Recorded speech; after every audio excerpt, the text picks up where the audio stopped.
नमस्कार दोस्तों, मैं हूं आपका दोस्त यश। इस पर्टिकुलर वीडियो में दोस्तों हम टीसीएस के प्रीवियस ईयर क्वेश्चंस डिस्कस करने वाले हैं जो कि एलिमेंट्री स्टैटिस्टिक्स से पूछे गए हैं। भाई रिसेंट ईयर्स में टीसीएस ने बहुत वेटेज देना स्टार्ट कर दिया इस टॉपिक को, बहुत इंपॉर्टेंट टॉपिक है। मैं आपको प्रॉमिस करता हूं यदि आपने ये वीडियो लास्ट तक देख ली तो एलिमेंट्री स्टैटिस्टिक्स से हमेशा की आपकी छुट्टी हो जाने वाली है। इसके अलावा आपको कोई और वीडियो रेफर करने की जरूरत नहीं पड़ेगी। तो चलिए स्टार्ट करते हैं। भाई मैं टीसीएस प्रीवियस ईयर क्वेश्चंस को रेफरेंस मानते हुए सॉल्व करूंगा। देखिए ये क्वेश्चन टीसीएस में 2021 में पूछा गया था। भाई क्या बोला है, in 50 numbers 10 are 3s, 15 are 4s, 18 are 5s and remaining are 6s. If A, B and C respectively represent the mean, mode and median of data, what is the value of A plus 2B minus C? Straight forward question है भाई, basic अपना clear हो जाए इसलिए ये मैंने question select किया। भाई 50 नंबर्स हैं भाई, 10 जो है वो 3 है, यानी 1 से लेकर के 10 तक हमारे पास क्या है, 3 है, सारे के सारे ये 3 हैं, ठीक है। उसके बाद फिर 11 से लेकर के 25 तक, बिकॉज बोला है कि अगले 15 नंबर जो हैं वो 4 हैं, तो भाई ये सारे के सारे जो है वो मेरे 4 होने वाले हैं। फिर 26 से लेकर के 43 तक, क्योंकि बोला है अगले 18 नंबर जो हैं वो 5 हैं, तो ये सारे के सारे 5 होने वाले हैं। एंड 44 से लेकर के 50 तक बोला रिमेनिंग जो है वो सारे के सारे 6 होने वाले हैं। तो अगर मैं नंबर की बात करूं तो 3 कितने हैं मेरे पास, 10 है, 4 कितने हैं मेरे पास, 15 है, 5 कितने हैं मेरे पास भाई बताइए जरा, 18 है, और 6 कितने हैं मेरे पास, टोटल 7 है। अगर आप इसका सम करते हो तो 50 आता है। भाई ये लेखा जोखा हमने निकाल लिया। अब आपसे क्या बोला है भाई, ए जो है वो क्या बता रहा है, A is representing mean, B क्या बता रहा है भाई, B is representing mode, and C क्या बता रहा है, C is representing median. Clear है? चलो भाई अब देखते हैं एक बार। सबसे पहले तो इनका मीन निकाल लेते हैं। मीन कैसे निकालते हैं भाई, मीन कैसे निकालते हैं, सम ऑफ ऑल ऑब्जर्वेशंस, इन सबका सम करना है। तो 3 + 3 + 3 + 3 10 टाइम्स, तो ये हो गया 3 × 10, प्लस 4 कितनी बार आ रहा है, 15 टाइम्स, तो 4 × 15, प्लस 5 कितनी बार आ रहा है आपका, 18 टाइम्स, तो 5 × 18, प्लस क्या 6 कितनी बार आ रहा है आपका, 7 times, divided by number of observations. तो मीन होता है sum of all observations upon number of observations. तो कितनी ऑब्जर्वेशंस हैं टोटल भाई, आप देखेंगे तो टोटल 50 ऑब्जर्वेशंस हैं। तो यहां से आप जब सॉल्व कर रहे हो तो ए की वैल्यू मेरी आ जा रही है 30, plus 15 × 4 is 60, plus 18 × 5 is 90, plus 7 × 6 या 42 अपॉन 50। ये हो जाएगा 60 30 90 90 90 180 और 42 222/50 विच इज नथिंग बट 4.4, यानी ए की वैल्यू तो हमारी निकल करके आ गई 4.4। अब बी क्या है, मोड, एक ऐसी वैल्यू जो मैक्सिमम टाइम्स अकर होती है उसको बोलते हैं बी। अब आप देखो 5 जो है वो 18 टाइम्स अकर हो रहा है, सबसे ज्यादा बार अकर हो रहा है, तो ए की वैल्यू तो आ गई थी 4.4, बी की वैल्यू आ गई मेरी 5। सी इज मीडियन। अब आप देखिए इवन नंबर ऑफ टर्म्स है, 50 टर्म्स है, तो सेंटर मोस्ट टर्म कौन से हो जाएंगे, 25 और 26 वाले सेंटर मोस्ट टर्म हो जाएंगे। 25 मतलब 4 है, 26 मतलब 5 है, तो 4 और 5 का अपन क्या ले लेंगे, एवरेज ले लेंगे, which is nothing but 9/2, which is nothing but 4.5, या 4 और 5 की सेंटर वैल्यू ले लेंगे। 4 और 5 की सेंटर वैल्यू क्या होती है, 4.5। तो अब ए की वैल्यू, बी की वैल्यू, सी की वैल्यू निकल गई। आपको क्या निकालना है, a + 2b - c। ए क्या है मेरा 4.4 है, प्लस 2 × बी की वैल्यू 5 थी, माइनस सी की वैल्यू कितनी आ गई, 4.5 थी। ये हम कैलकुलेट कर चुके थे, हो गया 4.4 + 10 - 4.5, ये हो गया 4.4। 10 में 4.5 माइनस करूंगा तो कितना बचेगा मेरा, 5.5। This is nothing but 9.549, 9 point मेरा ये आ गया आपका। 10 में से 4.5 माइनस किया तो 5.5 आ गया, एंड 5.5 में मैं 4.4 अगर ऐड कर रहा हूं तो मेरा 9.9 आ रहा है। तो 9.9 समथिंग मेरा जो है आंसर निकल करके आना चाहिए। एक ही ऑप्शन मैच कर रहा है, option C, this is the correct answer. 9.94 is the correct answer. आपकी सहूलियत के लिए पूरा प्रिंटेड सॉल्यूशन मैंने प्रोवाइड कर दिया। एक्चुअली ये जो 4.4 था इसको मैं और आगे लेके जाऊं तो ये 4.4444 इस तरीके से बनेगा। तो अगर मैं यहाँ पर 4.44 लेता तो ये 9.94 बन जाता। तो बेसिकली इतने करीब ऑप्शंस थे नहीं, इसलिए मैंने समय बचाया, अक्लमंदी का प्रयोग किया। 4.4 लिखा है, एग्जैक्ट सॉल्यूशन में 4.44 लिखा है, 9.94 हमारा करेक्ट आंसर आ जाने वाला है। तो भाई क्लैरिटी मिली होगी, पूरा प्रिंटेड सॉल्यूशन भी आपको मैं प्रोवाइड कर दे रहा हूँ। चलिए अगला क्वेश्चन आपकी स्क्रीन पर है। आई थिंक एलिमेंट्री स्टैटिस्टिक्स का ये सबसे इंपॉर्टेंट क्वेश्चन है। टीसीएस में 2 बार रिपीट हुआ, 2020 में पूछा, फिर 2021 में पूछा। भाई प्रीवियस ईयर पेपर से ही टीसीएस का पेपर रिपीट हो जाता है। प्रीवियस ईयर क्वेश्चन सॉल्व करना बहुत इंपॉर्टेंट है। इस क्वेश्चन को मैं सबसे इंपॉर्टेंट पता क्यों बोल रहा हूँ, एलिमेंट्री स्टैटिस्टिक्स की बेसिक नॉलेज अगर टेस्ट करना है तो मैं एक स्टूडेंट को ये क्वेश्चन दे दूंगा और इस क्वेश्चन के बेसिस पर उसकी बेसिक नॉलेज टेस्ट कर लूंगा। भाई क्वेश्चन बोल क्या रहा है, identify the statement which is not true. इनमें से कौन सा स्टेटमेंट ऐसा है जो कि ट्रू नहीं है। एक एक करके स्टेटमेंट पढ़ते हैं। It is compulsory to have mean, mode and median for a given data set. We can not have more than one mean, one median and one mode for a given data set. Mean, mode and median has to be a value from given data set. चौथा option दिया है all the above are not true. एक काम करते हैं, एक एक option को डीपली डिकोड करते हैं। भाई पहला ऑप्शन क्या बोल रहा है, it is compulsory to have mean, mode and median for a given data set. भाई कोई भी डेटा सेट गिवन है तो मीन, मोड और मीडियन होना कंपलसरी है। अच्छा, आपके लिए मैं एक सब क्वेश्चन लेकर आया हूं। भाई आप इस डेटा सेट का मोड बता सकते हैं क्या?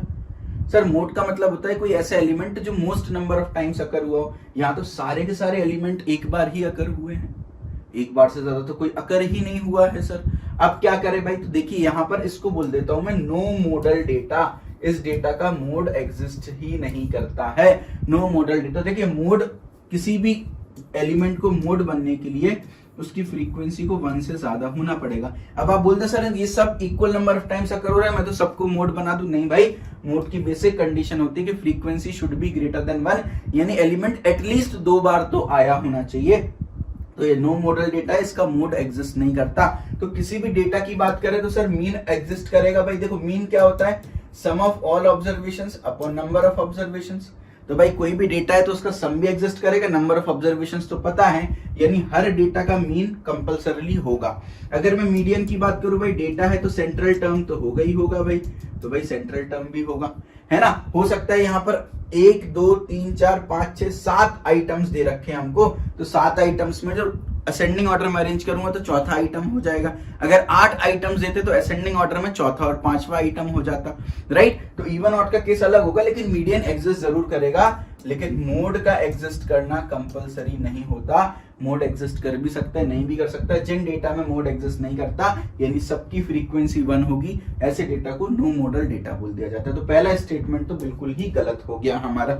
सेकंड स्टेटमेंट में आते हैं, we can not have more than 1 mean, 1 median and 1 mode for a given data set. भाई एक से ज्यादा मीन, एक से ज्यादा मीडियन, एक से ज्यादा मोड पॉसिबल नहीं है। भाई बिल्कुल सही बात है। देखो अगर मैं मीन की बात करूं तो भाई मीन तो सम अपॉन नंबर ऑफ ऑब्जर्वेशंस होगा, तो ये बेसिकली कुछ यूनिक वैल्यू निकलेगी, तो एक से ज्यादा मीन तो नहीं हो सकता। अगर मैं मीडियन की बात करूं भाई सेंट्रल टर्म तो एक ही होगा, है ना। अगर मान लो 8 टर्म्स हैं तो आप बोलोगे सर चौथा टर्म और 5वां टर्म दोनों मीडियन होते हैं। नहीं भाई, इन दोनों का एवरेज मीडियन होता है, तो मीडियन भी यूनिक होने वाला है। But what about mode? पिछली बार भी मोड ने ही गलती की थी भाई, इस बार भी देखते हैं मोड ने तमाशा किया क्या। आपको 2 क्वेश्चंस दिए हुए हैं भाई, एक बार देखना, दोनों डेटा सेट के मेरे को मोड निकाल के बता दो भाई। अब आप यहाँ पर ध्यान से ऑब्जर्व करो, सर 4 जो है वो भी 4 टाइम्स आ रहा है, 9 जो है वो भी 4 टाइम्स आ रहा है मेरा। तो सर मैं मोड 9 लिख के आऊं या 4 लिख के आऊं, या बोल दूं कि भाई दोनों में से कोई भी एक मोड हो सकता है, या मैं इन दोनों का एवरेज कर दूं, या मैं बोल दूं कि दोनों मोड हैं। आप बताओ क्या करूं भाई? तो ये दोनों मोड हो जाएंगे। ऐसे डेटा को बोलते हैं बाय मॉडल डेटा या मल्टी मॉडल डेटा, जिसमें एक से ज्यादा मोड है। भाई अब 4 की भी फ्रीक्वेंसी 4 है, 9 की भी फ्रीक्वेंसी 4 है, दोनों इक्वल नंबर ऑफ टाइम्स आ रहे हैं, तो एक से ज्यादा मोड हो गए। अब इधर देखो भाई 1 2 3 4 ये चारों 2-2 बार आ रहे हैं, इक्वल नंबर ऑफ टाइम्स आ रहे हैं, तो उसके 4 मोड हो गए। 1 भी मोड हो गया, 2 भी मोड हो गया, 3 भी मोड हो गया, 4 भी मोड हो गया। सर पिछले क्वेश्चन में क्या दिक्कत थी? सब एक एक बार आ रहे थे तो सारे मोड हो जाने चाहिए। नहीं भाई, मोड के लिए फ्रीक्वेंसी 1 से ज्यादा होनी चाहिए। देखो यहाँ सबकी फ्रीक्वेंसी 2 आ रही है, यानी एक से ज्यादा मोड पॉसिबल है। तो we can not have more than 1 mean, बिल्कुल भाई एक से ज्यादा मीन पॉसिबल नहीं है, एक से ज्यादा मीडियन भी पॉसिबल नहीं है, लेकिन एक से ज्यादा मोड पॉसिबल है। तो मोड जो है वो मल्टी वैल्यूड होता है, बाकी ये दोनों जो है median and mean single valued होते हैं। भाई ये बहुत इंपॉर्टेंट डिस्कशन चल रहा है भाई, है ना। तो ये स्टेटमेंट भी मेरा गलत हो गया, क्योंकि we can have more than 1 mode. ठीक है, आगे बढ़ते हैं। अब तीसरा data, mean, mode and median has to be a value from the given data. भाई जो भी आपको गिवन डेटा सेट दिया है, मीन, मोड और मीडियन उसी में से निकलना जरूरी है? भाई बिल्कुल नहीं है। आप भाई क्वेश्चन नंबर 1 जो मैंने कराया था इसको ध्यान से देखो भाई। अब इधर आप देखना भाई, यहाँ मेरे पास 3 है, 4 है, 5 और 6 है डेटा सेट में, लेकिन मेरा मीन जो है वो 4.4 निकल के आया।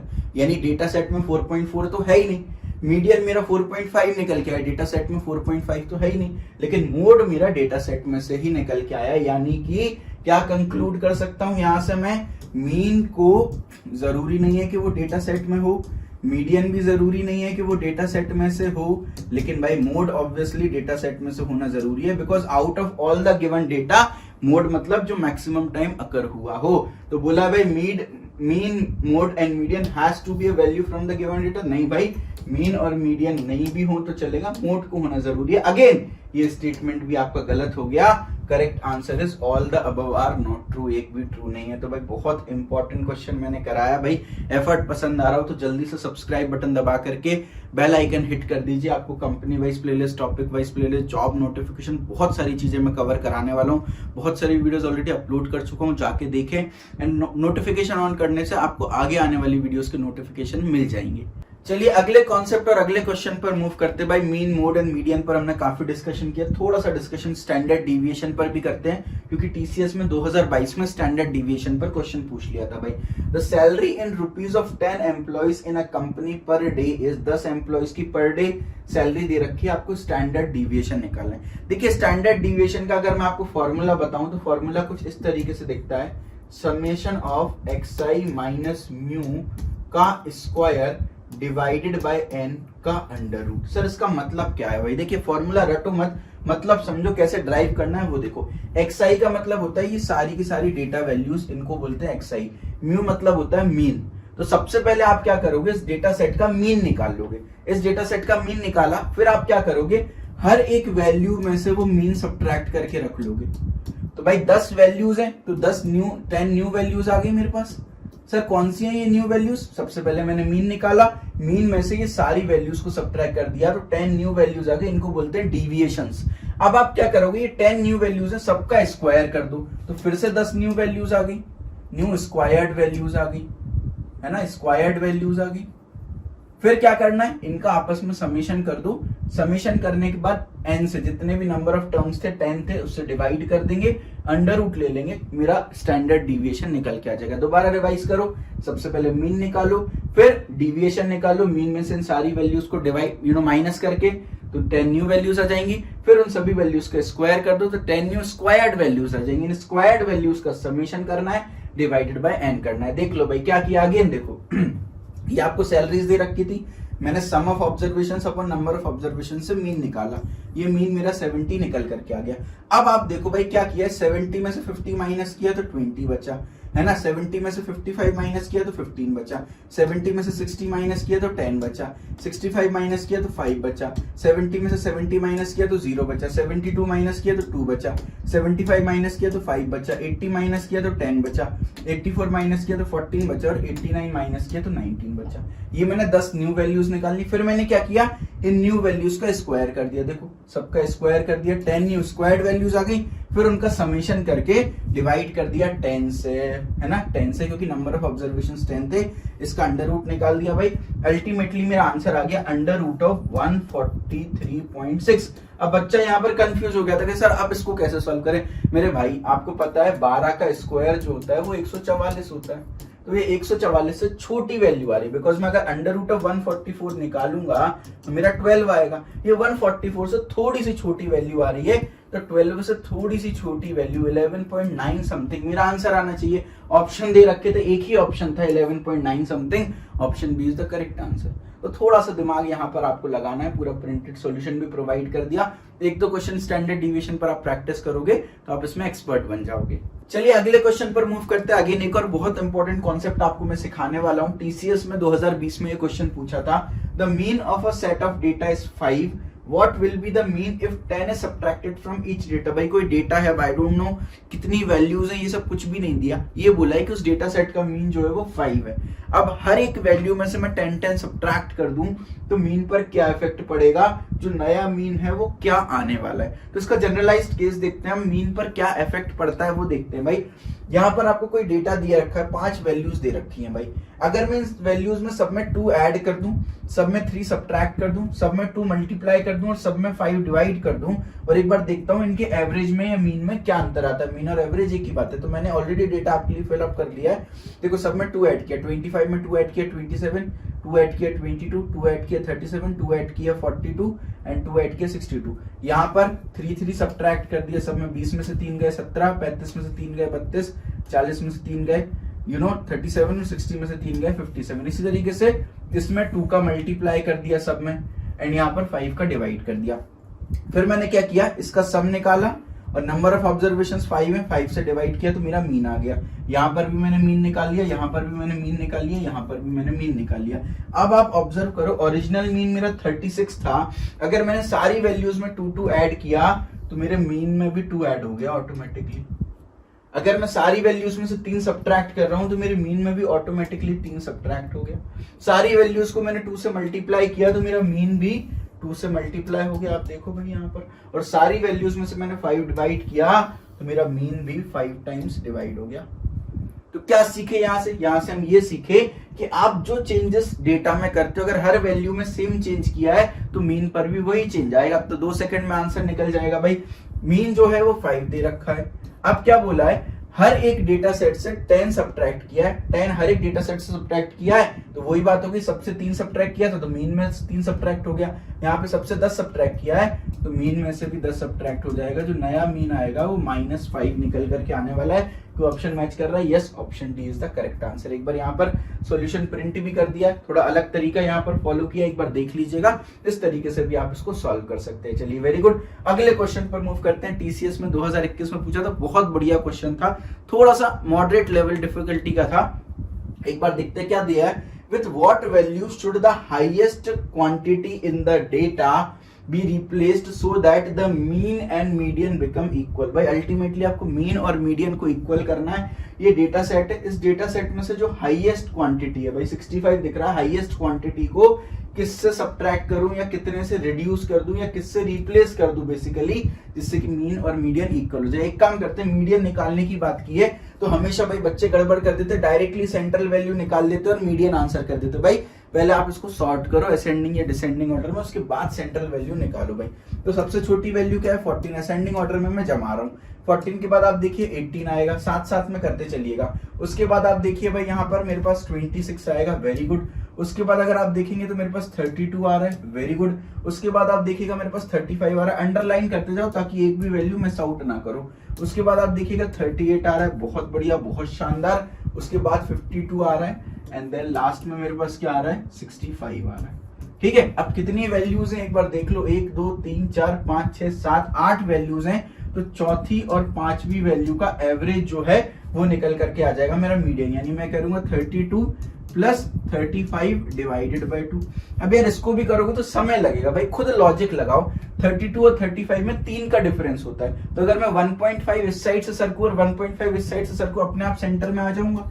तो बेसिकली आपको सेंट्रल वैल्यू निकालनी होती है, तो 33.5 इसको भी सॉल्व करोगे तो 33.5 ही आना है। समय बचाओ थोड़ा सा अपना, यहाँ आप कैलकुलेशन मिस्टेक कर सकते हो, चांसेस इधर नहीं करोगे। तो मेरा मीडियन निकल के आ गया 33.5, है ना। एक बार जल्दी से मीन और निकाल लीजिए भाई, है ना। आप इनका सम करोगे, डिवाइड बाय 8 करोगे नंबर ऑफ ऑब्जर्वेशंस, तो मीन निकल के आएगा मेरा 35, है ना। अब आप जरा क्वेश्चन पे देखो, ध्यान से देखो, आपको मीन और मीडियन को इक्वल करना है, ये तो पता है। अब आपको क्लियर कट बोला है कि हाईएस्ट क्वांटिटी को रिप्लेस करना है, यानी जो भी चेंजेस करूंगा मैं 65 में करूंगा, उसके आगे वाले डेटा में मैं कुछ भी नहीं कर सकता। अब क्योंकि आगे वाले डेटा में मैं कुछ भी नहीं कर सकता, यानी 32 और 35 में मैं कुछ भी नहीं कर सकता, यानी मीडियन 33.5 ही रहने वाला है, उसको तो मैं चेंज कर ही नहीं सकता। आखिरी वैल्यू को चेंज करके मीडियन कभी भी नहीं चेंज किया जा सकता। मीडियन चेंज करने के लिए मिडिल वैल्यूज को चेंज करना है, जिसके लिए मना किया कि मैं मिडिल वैल्यूज को आप चेंज नहीं करोगे, यानी मीडियन तो 33.5 ही रहने वाला। एक ही तरीका मेरे पास बचता है, क्या, मीन को भाई रिड्यूस कर दो, 35 की जगह इसको मैं 33.5 बना दूं, समझ रहे हो, यानी कि 1.5 का डिफरेंस आ गया। अब भी मैंने आपको सिखाया था, अगर मीन को 1.5 से कम करना है तो सारी वैल्यूज को 1.5 से रिड्यूस कर दो। अगर मैं सारी वैल्यूज को 1.5 से रिड्यूस करता हूं, 8 वैल्यूज हैं, तो टोटल मेरा 12 से रिड्यूस हो जाएगा पूरा डेटा। अब क्योंकि मैं सारी वैल्यूज को 1.5 से रिड्यूस नहीं कर सकता, मना किया है, आपको बोला आखिरी वैल्यू को रिड्यूस करना है, तो भाई सारी में से 1.5 कम करता तो मीन मेरा 33.5 हो जाता, 1.5 से कम हो जाता, लेकिन आखिरी वाले के साथ करना है तो इकट्ठा आखिरी वाले में से 12 सब्ट्रैक्ट कर दो तो ये मेरा कितना बन जाएगा, 53 बन जाएगा। तो 65 की जगह अगर मैं यहाँ पे 53 रख दूं तो मेरा काम चल जाएगा। कोई ऑप्शन मैच कर रहा है, again option D is the correct answer. 53 से रिप्लेस करना पड़ेगा। आप चाहो तो एक बार 14 से लेकर के ये जो 53 तक का नया डेटा है ना, इसका मीन निकाल लीजिएगा। इसका मीन आपका 33.5 ही आएगा और मीडियन भी 33.5 आएगा। Mean is equals to median. तो थोड़ा सा ये ट्रिक अपन यूज करते तो जल्दी से आंसर निकाल लेते भाई। अगेन आपकी सुविधा के लिए आपको प्रिंटेड सॉल्यूशन मैं प्रोवाइड कर रहा हूँ, एक बार इसको भी रीड आउट कर लीजिएगा। एफर्ट पसंद आ रहा हो तो लाइक कर दें, दोस्तों में शेयर जरूर करिएगा। अगला सवाल टीसीएस में 2020 में पूछा गया था भाई, ये आपके लिए विद्यार्थी कर्तव्य होमवर्क क्वेश्चन है भाई, इसको अटेम्प्ट करिएगा। कमेंट सेक्शन में आंसर बताइएगा। कमेंट सेक्शन में ये जरूर बताएं वीडियो आपको पसंद लगी कि नहीं लगी, क्या आपने वीडियो से सीखा। And thank you so much for watching.